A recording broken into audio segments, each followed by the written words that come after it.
This is Earth's last great lung, and it's dying.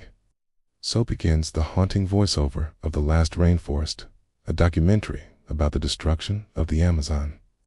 The film opens with sweeping aerial shots of the Amazon rainforest, teeming with exotic animals, lush vegetation, and an endless horizon. It's a celebration of the rainforest as a place of life, biological richness, and cultural significance. We learn that the rainforest is home to millions of species, many yet to be discovered, and that some of the trees are ancient, older than the Egyptian pyramids and the Great Wall of China. We also meet the indigenous tribes who have lived in harmony with the forest for thousands of years. Their way of life is deeply intertwined with the rainforest. Every leaf, every insect, every drop of rain has a role in the delicate balance of this ecosystem. But this idyllic portrayal of the rainforest is soon shattered. The camera cuts to satellite images showing massive patches of deforestation.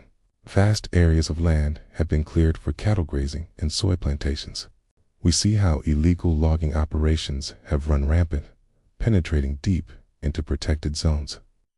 The forest is bleeding, tree by tree. Experts explain that the rainforest produces 20% of the world's oxygen and regulates weather across continents. Deforestation not only impacts local biodiversity, but also global climate, contributing to droughts, rising temperatures, and unstable seasons. The documentary then shifts its focus to the human cost of deforestation. We meet indigenous communities whose way of life is being destroyed. Their land is being stolen or destroyed, forcing them to flee their homes. Testimonies from tribal elders tell a heartbreaking tale. Their medicine, their food, their very spirits are tied to the trees that are being chopped down. The next scene shows fires raging through the forest, deliberately set to clear land for cattle. Animals flee the flames, desperately seeking refuge. Birds fall from the smoky skies, unable to bear the toxic air. We see how these fires not only destroy wildlife habitat, but also release massive amounts of carbon dioxide into the atmosphere, accelerating climate change. Aerial drones then take us over illegal gold mining operations in the rainforest. These mines, often run by foreign companies, are polluting rivers that were once used for drinking and fishing. The water is filled with mercury and other toxins, poisoning both wildlife and local communities. In a brief but powerful segment, the documentary touches on the politics of deforestation. We see how corrupt governments turn a blind eye to illegal activities, while foreign interests profit from the destruction of the rainforest. The film argues that the rainforest is being sold, piece by piece, to the highest bidder. However, amidst this bleak landscape, there is a glimmer of hope.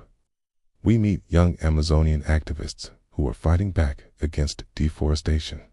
Environmental defenders risk their lives to protect the rainforest, and indigenous leaders are taking legal action to secure their land rights. Scientists are also working tirelessly to document what remains of the rainforest and to develop innovative solutions for its protection.